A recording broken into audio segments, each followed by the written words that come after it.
Hi viewers, ఇక్కడ నేను చూపిస్తున్నాను అర్ధగిరి టెంపుల్ని. ఈ టెంపుల్ చిత్తూరు డిస్టిక్లో అరగొండ అనే ప్లేస్లో ఉందన్నమాట.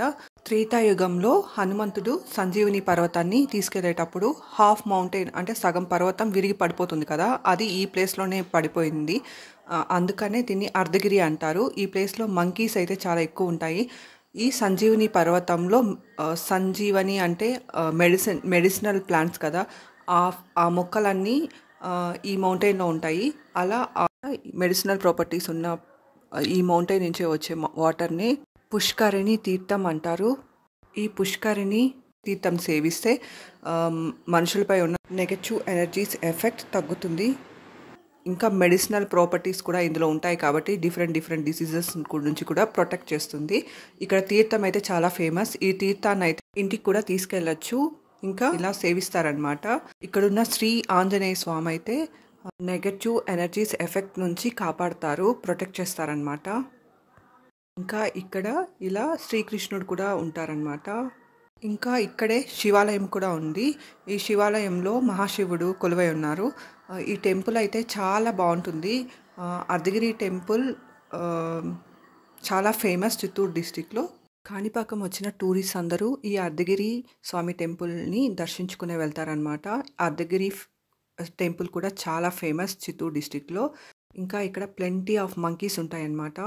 ఇంకా ఇక్కడ నేను చూపిస్తున్నాను పున్నాగా నాగమల్లి అనే ఫ్లవర్ని. ఈ ఫ్లవర్నే శివలింగ ఫ్లవర్, నాగలింగ ఫ్లవర్ అని కూడా అంటారు. ఈ ఫ్లవర్ లోపల అయితే శివలింగం ఉంటుంది. ఆ శివలింగాన్ని ప్రొటెక్ట్ చేస్తూ నాగపడిగా ఉంటుంది. అందుకే దీన్ని శివలింగ ఫ్లవర్ అని అంటారు.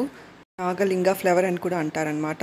ఈ ఫ్లవర్స్ కొన్ని శివాలయాల్లో మాత్రమే ఉంటాయి. అర్ధగిరి టెంపుల్లో ఉన్న శివాలయంలో ఉంటుంది. ఇంకా శ్రీశైలంలో కూడా శివలింగ ఫ్లవర్ ట్రీ ఉందంట. అదైతే 50 years ఓల్డ్ ట్రీ అంట. ఈ ఫ్లవర్ని ఓపెన్ చేయంగానే నాగపడిగా ఉంటుంది. నాగపడిగని కొంచెం పైకి లేపంగానే చుట్టూ గార్డెన్ లాగా ఉంటుంది, మధ్యలో శివలింగం ఉంటుందన్నమాట. ఈ ఫ్లవర్ని చూస్తే ఎవరైనా దేవుడు ఉన్నాడని నమ్ముతారు. చూడండి, ఈ పైన ఉన్న నాగపడిగా జస్ట్ శివలింగాన్ని ప్రొటెక్ట్ చేయడానికి మాత్రమే ఉంది.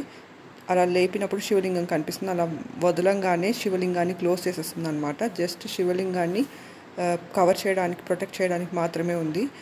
అందుకే దీన్ని నాగలింగ ఫ్లవర్ అని అంటారు. ఈ ఫ్లవర్ నుంచి అయితే మంచి స్మెల్ కూడా వస్తుంది. ఈ ఫ్లవర్ని శివలింగాలకి పూజ చేయడానికి కూడా ఈ ఫ్లవర్స్ని యూజ్ చేస్తారంట శ్రీశైలంలో. వీరికి ఇష్టమైనవి బిల్వాకులు, మారేడాకులు, ఇంకా శంకు పువ్వులు అలా ఇష్టం శివునికి. వీటితో కానీ పూజ చేస్తే ఆయన చాలా సంతోషిస్తారు. ఆయనకి చాలా ఇష్టమైనవి అనమాట ఇవన్నీ. చూడండి, ఇప్పుడు చాలా క్లియర్గా కనిపిస్తుంది. చుట్టూ గార్డెన్ లాగా ఉంది కదా, మధ్యలో శివలింగం ఉంటుంది. దేవుణ్ణి నమ్మని వారు కూడా ఈ శివలింగ ఫ్లవర్ని చూసారంటే చాలా నమ్ముతారు. ఇదన్నమాట ఈ video. Thank you for watching. Thank you.